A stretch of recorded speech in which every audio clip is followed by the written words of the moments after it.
Dear students, अपनों ने ऑक्सीकरण अपचयन अभिक्रिया देख ली थी और रेडॉक्स अभिक्रिया देख ली थी। अब आगे जो अपना चैप्टर चल रहा है उस चैप्टर का नेक्स्ट टॉपिक आता है ऑक्सीकरण अवस्था, या फिर जिसे ऑक्सीकरण संख्या भी बोल देते हैं। कोई यौगिक दे रखा होगा, उस यौगिक में किसी परमाणु का ऑक्सीकरण अवस्था या ऑक्सीकरण संख्या पूछेगा कि इसकी ऑक्सीकरण संख्या क्या है। किसी अणु की ऑक्सीकरण संख्या पूछ ले या किसी परमाणु की ऑक्सीकरण संख्या पूछ ले, तो वो कैसे फाइंड करेंगे उसके बारे में आज अपने डिस्कस करेंगे। तो सबसे पहले ऑक्सीकरण अवस्था या ऑक्सीकरण संख्या किसे कहते हैं, इसकी डेफिनेशन देख लेते हैं। तो सिंपल सी इसकी डेफिनेशन है। डेफिनेशन में ये क्या कहता है कि कोई यौगिक हो या फिर कोई अणु हो, उस अणु में जो परमाणु उपस्थित है उस परमाणु पर कितना आवेश है, उस आवेश की संख्या ही क्या कहलाती है, उसकी ऑक्सीकरण अवस्था या फिर ऑक्सीकरण संख्या कहलाती है। कोई यौगिक दे रखा होगा या फिर कोई अणु दे रखा होगा। अपने को पता है कि यौगिक दो या दो से अधिक परमाणुओं से मिलकर बना होता है और अणु दो परमाणुओं से मिलकर बना होता है। उनमें से किसी एक परमाणु की उसने ऑक्सीकरण संख्या पूछी है, तो उस परमाणु पर जो आवेश है उस आवेश की संख्या ही क्या कहलाती है, उस परमाणु की ऑक्सीकरण अवस्था या फिर ऑक्सीकरण संख्या कहलाती है। जो ये ऑक्सीकरण अवस्था होती है या फिर ऑक्सीकरण संख्या होती है, ये मुख्यतः परमाणु पर उपस्थित आवेश की संख्या ही होती है। और ये आवेश आता कहां से है, तो अपने को पता है कि इलेक्ट्रॉनों के स्थानांतरण से ये आवेश आता है। जैसे फॉर एग्जांपल के तौर पर अपने को पता है कि परमाणु होता है, मुख्यतः परमाणु क्या होता है, उदासीन होता है। परमाणु क्या होता है, उदासीन होता है, उदासीन परमाणु। उदासीन परमाणु में क्या होता है, उदासीन परमाणु क्या होता है, उदासीन परमाणु। उदासीन परमाणु में अपने को पता है कि प्रोटॉन प्लस में न्यूट्रॉन की संख्या, प्रोटॉन प्लस में इलेक्ट्रॉन की संख्या क्या होती है, बराबर होती है। तभी तो उस पर चार्ज क्या होता है, शून्य, यानी उस पर आवेश की संख्या क्या होती है, शून्य होती है। क्यों होती है, क्योंकि उसके अंदर जो प्रोटॉनों की संख्या है वो इलेक्ट्रॉनों की संख्या की क्या होती है, बराबर होती है। यानी प्रोटॉन और इलेक्ट्रॉन किसी परमाणु में क्या रहते हैं, बराबर रहते हैं। अपने को ये चीज पता है। प्रोटॉन पर कौन सा चार्ज होता है, अपने को पता है कि पॉजिटिव का चार्ज होता है, और इलेक्ट्रॉन पर कौन सा चार्ज होता है, तो नेगेटिव का चार्ज होता है। ये अपने को पता है ना। प्रोटॉन पर कौन सा चार्ज, पॉजिटिव का, और इलेक्ट्रॉन पर नेगेटिव का चार्ज होता है। यानी अपने को पता है कि प्रोटॉन पर आवेश पूछ ले तो 1.627 कूलम होता है, और इलेक्ट्रॉन पर पूछ ले तो माइनस का 1.627 कूलम होता है। ये क्या होता है, इन पर आवेश होता है। अब अगर एक इलेक्ट्रॉन निकाल दिया जाए तो मतलब प्रोटॉनों की संख्या क्या हो जाएगी, ज्यादा हो जाएगी। इलेक्ट्रॉन निकलने के कारण जो चार्ज आएगा वो कौन सा चार्ज आएगा, पॉजिटिव का चार्ज। किसके कारण, इलेक्ट्रॉन को अगर अपने क्या करते हैं, निष्कासित कर देते हैं। और उसी का अपोजिट अगर अपने क्या करते हैं, इलेक्ट्रॉन ऐड करा देते हैं किसी परमाणु में, तो इलेक्ट्रॉनों की संख्या प्रोटॉनों से क्या हो जाएगी, ज्यादा हो जाएगी। इलेक्ट्रॉन को अगर ऐड कराएंगे तो चार्ज कौन सा आ जाएगा, नेगेटिव का चार्ज आ जाएगा।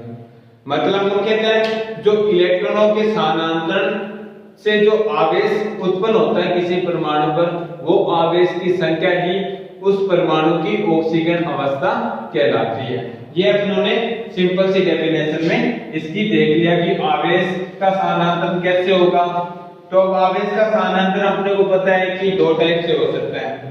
पहला अपने आयनिक यौगिकों में देखते हैं। फर्स्ट एग्जांपल के तौर पर अपने आयनिक यौगिक ले लेते हैं।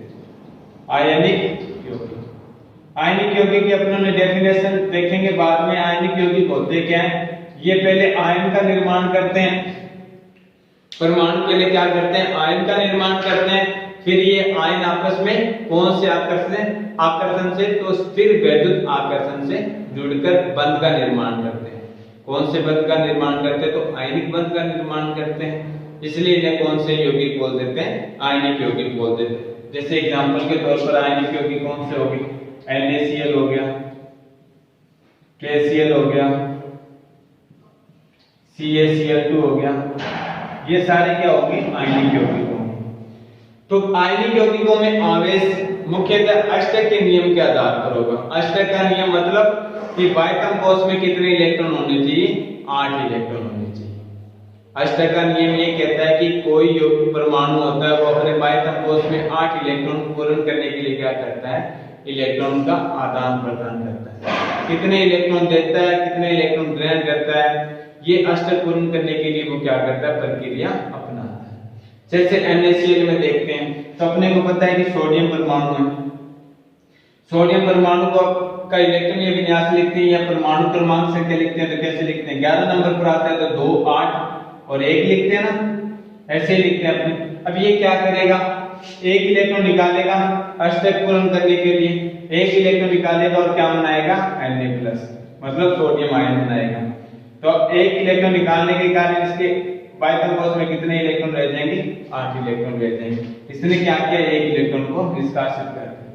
उसी प्रकार से क्लोरीन है, क्लोरीन का कितने नंबर पर आता है, तो 17 नंबर पर आता है। 17 नंबर को कैसे लिखेंगे, 2, 8 और 7। अब इसको कितने इलेक्ट्रॉन चाहिए, एक इलेक्ट्रॉन चाहिए, तो ये एक इलेक्ट्रॉन ग्रहण करके क्या करेगा, क्लोरीन ऋणायन बनाएगा और इसका अष्टक क्या हो जाएगा, पूर्ण हो जाएगा, मतलब 2, 8, 8। बाय लास्ट वाले ऑर्बिटल में कितने इलेक्ट्रॉन आ जाएंगे, 8। मतलब आप अपने कह सकते हैं कि NaCl को अपने कैसे लिख सकते हैं, NaCl को अपने ऐसे लिख सकते हैं ना, Na+ और Cl-। अब आपसे पूछ लें सोडियम क्लोराइड में सोडियम परमाणु की ऑक्सीजन संख्या बताइए तो +1, क्लोरीन परमाणु की ऑक्सीजन अवस्था बताइए तो -1। ये क्या होगी, इनकी ऑक्सीजन संख्या होगी।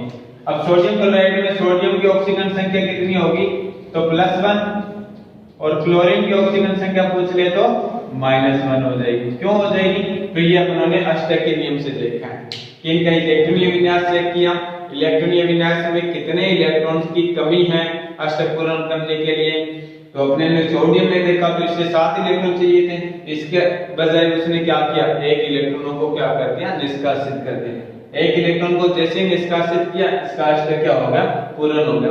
अष्टक पूर्ण हो गया का मतलब सोडियम क्लोराइड में कौन सी ऑक्सीजन संख्या दिखाएगा, तो +1 की ऑक्सीजन संख्या दिखाएगा। क्यों, क्योंकि ये अपने में से एक इलेक्ट्रॉन निकालेगा, अगर एक इलेक्ट्रॉन निकालेगा तो मतलब प्रोटॉन एक इसमें क्या हो जाएगा, ज्यादा हो जाएगा। पहले इसमें 11 इलेक्ट्रॉन थे और 11 ही क्या थे, प्रोटॉन थे।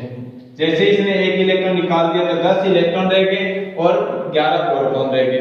तो एक प्रोटॉन बढ़ गया, एक प्रोटॉन बढ़ गया तो मतलब प्रोटॉन पर चार्ज कौन सा होता है, पॉजिटिव का। एक बढ़ा तो इसलिए मैंने ओनली प्लस दिखा दिया, +1 इसलिए नहीं लिखा क्योंकि अपने को पता है कि +1 लिखेंगे तो एग्जामिनर सोचेगा कि इसको इतना भी नहीं पता कि एक प्लस सिंबल होता है वो एक के लिए होता है। 2 आता है तो 2 के लिए अपने यहाँ पे क्या लिखेंगे, +2 लिख सकते हैं। एक के लिए +1 नहीं लिखेंगे, ओनली प्लस लिखेंगे, ठीक है। उसी प्रकार से अपने सोडियम क्लोराइड हो गया, उसी प्रकार से अपने पोटेशियम क्लोराइड भी देखते हैं। तो पोटेशियम क्लोराइड में क्या होता है, पोटेशियम कितने नंबर पर आता है, तो अपने को पता है 29 नंबर पर आता है, 19 नंबर पर आता है। तो इसे 2, 8, 8, 1 के रूप में लिखेंगे, ये लिखेंगे। अब ये क्या करेगा, अपने में से एक इलेक्ट्रॉन निष्कासित करेगा और अष्टक पूर्ण कर देगा। क्या बना देगा, पोटेशियम आयन बना देगा। और कितने इलेक्ट्रॉन हो जाएंगे इसके लास्ट वाले ऑर्बिटल में, तो अपने देखेंगे कि 8 इलेक्ट्रॉन हो जाएंगे। उसी प्रकार से क्लोरीन फिर यहाँ पर क्या करेगा, 2, 8, 7 है तो एक इलेक्ट्रॉन ग्रहण करेगा।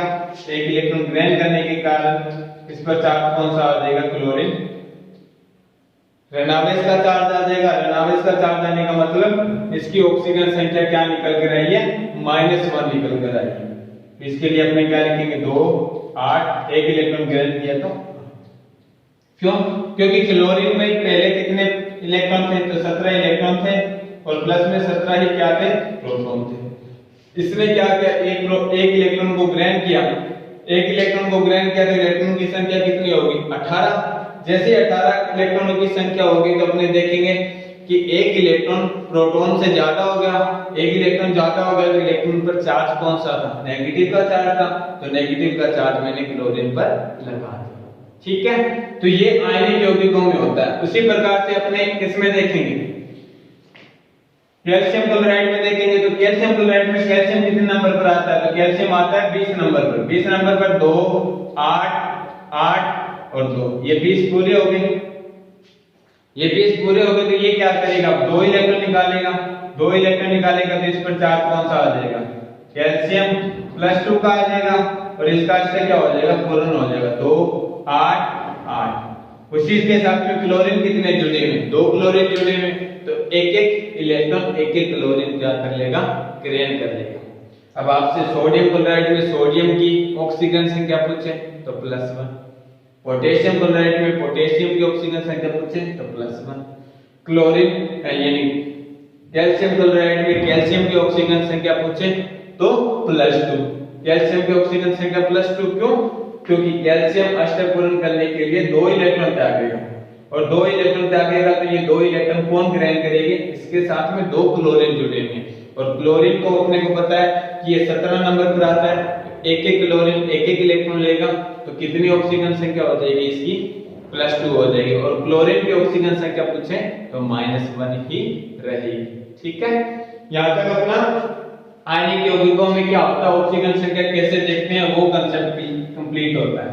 अब अपने आता है कि अगर कोई 2 परमाणु जो समान विद्युतधर्मी हो, समान विद्युतधर्मी का मतलब कि बंध गए इलेक्ट्रॉनों को अपनी ओर आकर्षित करने की प्रवृत्ति क्या रखते हो, समान रखते हो, उन यौगिकों की ऑक्सीजन संख्या कैसे निकालेंगे या फिर कितनी होगी। यानी सेकंड कंडीशन अपनी आती है जब 2 परमाणु, जब 2 समान विद्युत ऋणी परमाणु, जब 2 समान विद्युत ऋणी परमाणु आपस में कौन से बंध से, सहसंयोजक बंध से जुड़े हों, सहसंयोजक बंध से जुड़े हों,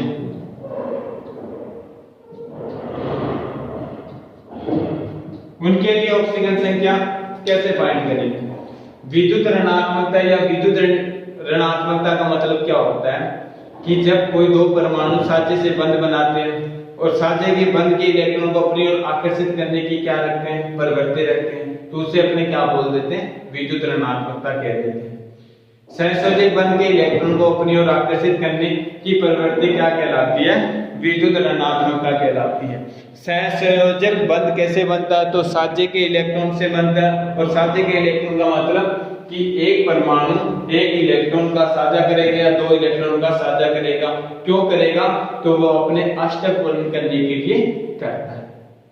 ठीक है, जैसे फॉर एग्जांपल के तौर पर यहां पर अपनों ने क्या लिया, ऑक्सीजन अणु ले लिया, यहां पर नाइट्रोजन अणु ले लिया, फिर अपनों ने क्या लिया, आयोडीन का अणु ले लिया, क्लोरीन का अणु ले लिया, ब्रोमीन का अणु ले लिया, उसके बाद में फ्लोरीन का अणु ले लिया।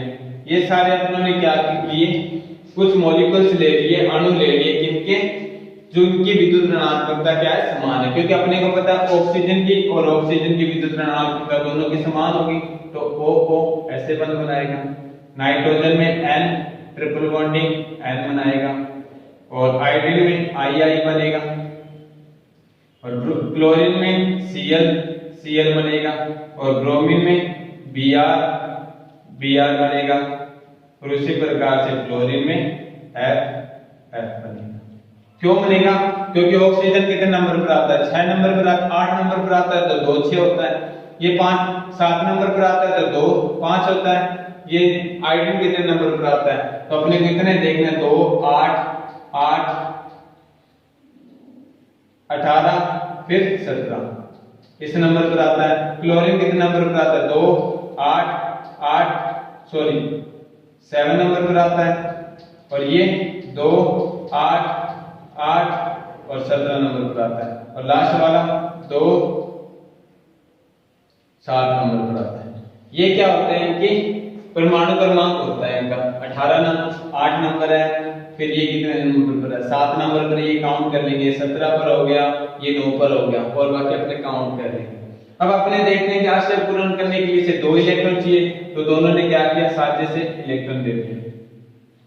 ये इसके पास कितने, 1 2 3 4 5 6 रहेगी, क्योंकि 6 होते हैं लास्ट वाले ऑर्बिटल में, 1 2 3 4 5 6। इसके भी ऑर्बिटल में मैंने 6 इलेक्ट्रॉन दिखा दिए, 1 2 3 4 5 6, ये 6 इसके पूरे, ये 6 इसके पूरे। अब ये क्या करेंगे, साजिश से बना लेंगे और अपना अष्टक क्या कर लेंगे, पूर्ण कर लेंगे। अब इसके काउंट करेंगे तो 8, इसके काउंट करेंगे तो भी 8। इस प्रकार से ये क्या करते हैं, साजे से बंध यानी सात इलेक्ट्रॉनों का क्या करते हैं, साझा करते हैं और किसका निर्माण कर लेते हैं, सहसंयोजक बंध का निर्माण कर लेते हैं। अब अपने को पता है ऑक्सीजन की विद्युत ऋणात्मकता क्या है, समान है, क्योंकि ये दोनों क्या है, समान विद्युत ऋणी है और आपस में क्या बंध से जुड़े, सहसंयोजक बंध से जुड़े हैं। नाइट्रोजन का भी चेक करेंगे तो नाइट्रोजन कितने नंबर पर है, 2 7 नंबर पर। लास्ट वाले ऑर्बिटल में कितने, 5 इलेक्ट्रॉन है, तो 1 2, ये तीसरा, ये चौथा, ये 5। उसी प्रकार से 1 2, ये तीसरा, ये चौथा और ये 5। इसके भी 5 इलेक्ट्रॉन कंप्लीट, इसके भी 5 इलेक्ट्रॉन कंप्लीट लास्ट वाले ऑर्बिटल के।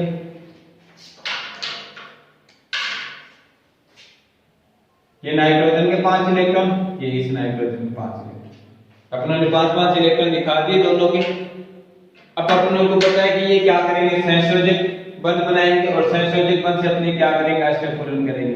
अब ये क्या कर लिया इन्होंने, सहसंयोजक बंध से अष्टक पूर्ण कर लिया। 1 2 3 4 5 6 7 8। उसी प्रकार से 1 2 3 4 5 6 7 8। ये जो गोला बनाया ये क्या है, इसका सहसंयोजक बंध से अष्टक पूर्ण करने का गोला है, ठीक है। इसी प्रकार से ये देखेंगे तो लास्ट में एक इलेक्ट्रॉन ये ले लेगा। ऐसे ऐसे क्या होते जाएंगे, इनके अष्टक पूर्ण होते जाएंगे। तो अब बात आती है कि ऑक्सीकरण संख्या या ऑक्सीकरण अवस्था क्या होगी। तो सिंपल सा ध्यान रखना, ऐसे कोई भी दो समान विद्युत ऋणी परमाणु आपस में अगर सहसंयोजक बंध से जुड़े हुए मिल जाते हैं तो उन सबकी ऑक्सीकरण संख्या क्या रहेगी, 0 रहेगी। जैसे इसके भी 0, इसके भी 0, इसके भी 0, इसके भी 0 0 0, यानी सबकी ऑक्सीजन संख्या 0 रहेगी। आपसे पूछ ले कि ऑक्सीजन अणु में ऑक्सीजन की ऑक्सीजन संख्या क्या होगी, तो 0। नाइट्रोजन अणु में नाइट्रोजन की ऑक्सीजन संख्या क्या होगी, तो 0। आयोडीन अणु में आयोडीन की ऑक्सीजन अवस्था क्या होगी, तो 0। क्लोरीन अणु में क्लोरीन की ऑक्सीजन संख्या क्या होगी, तो 0। ब्रोमीन में, फ्लोरीन अणु में, तो सभी में इनकी ऑक्सीजन संख्या क्या निकल कर आएगी, 0 निकल कर आएगी। 0 निकल के आने का रीजन इनका क्या है, तो रीजन सिंपल सा है, ये क्या नहीं करते, बंध के इलेक्ट्रॉनों को अपनी ओर आकर्षित नहीं कर पाते। आकर्षित नहीं कर पाएंगे तो अपने को पता है कि जो आवेश है वो इलेक्ट्रॉनों के स्थानांतरण के कारण होता है। अब इलेक्ट्रॉनों का स्थानांतरण ही नहीं होगा, आकर्षण ही नहीं होगा, तो एक परमाणु से दूसरे परमाणु पर ये जाएंगे नहीं, तो चार्ज आएगा कहां से, चार्ज नहीं आएगा तो ऑक्सीजन संख्या कहां से निकल कर आएगी। तो ऑक्सीजन संख्या निकल कर नहीं आएगी तो मतलब इनकी ऑक्सीजन संख्या क्या रह जाएगी, 0 रह जाएगी। तो ये सारे कंसेप्ट किस पर ध्यान रखने अपने को, दो समान विद्युत ऋणी परमाणु। यहाँ पर देखो ऑक्सीजन दोनों समान है, नाइट्रोजन में भी दोनों समान है, आयोडीन में भी, क्लोरीन में भी, ब्रोमीन में भी, फ्लोरीन में, दोनों में समान क्या है, विद्युत ऋणी परमाणु जुड़े हुए हैं, यानी एक ही जैसे परमाणु जुड़े हुए हैं, ठीक है। तो इनकी ऑक्सीजन संख्या क्या रहेगी, अपनी 0 रहेगी। ये चीजें ध्यान रखने अपने को। फिर आगे वाली कंडीशन अपने कल देखेंगे। ये असमान विद्युत ऋणी परमाणु अगर आपस में सहसंयोजक बंध से जुड़े हो तो वो कंडीशन अपने क्या देखेंगे, कल देखेंगे। आज के लिए इतना है, थैंक यू।